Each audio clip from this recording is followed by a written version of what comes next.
চৈত্র মাসেই বছরে জমে থাকা শাড়ি ও অন্যান্য পোশাক হাটে বাজারে হাফ দামে বিক্রি করে দেন বিক্রেতারা। আর প্রতি বছর এই সময়টি ব্যবসায়ীদের কাছে রমরমা বেচা কেনার মরশুম হিসাবে পরিচিত। কিন্তু এবছরে সেই ছবি একবারে বদলে গেল। শান্তিপুর নদিয়ার আশেপাশে একাধিক বাজারে দেখা যাচ্ছে দোকানে দোকানে সেলের বোর্ড টানানো থাকলেও ক্রেতার দেখা নেই।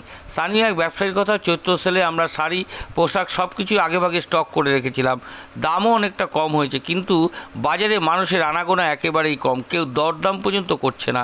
খুচরো এবং পাইকারি দুই ক্ষেত্রেই অবস্থা একই, দোকান খুলে বসলে সেভাবে বিক্রি হচ্ছে না।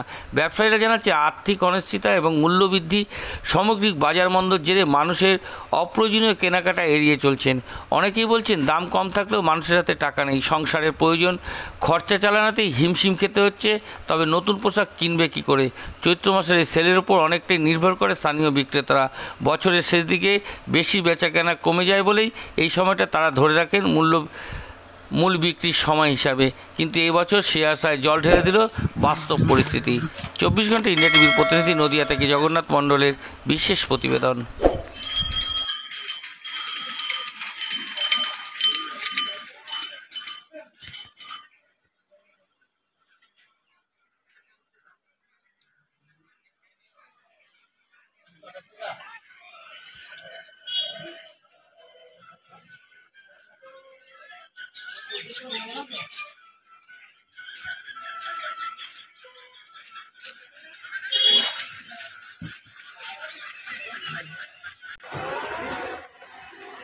তিনশো আছে, 400 আছে, 200 আছে, 500 আছে।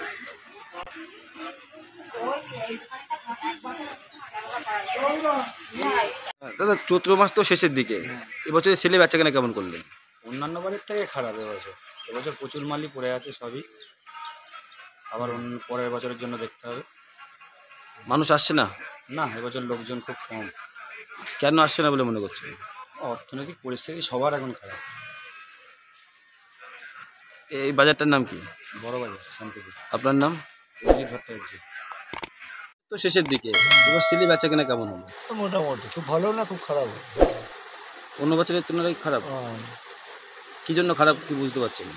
লোকেরা হয়তো আর্থিক অবস্থা খারাপ, হয়তো যার একান্ত প্রয়োজন ছাড়া সে কিনছে না।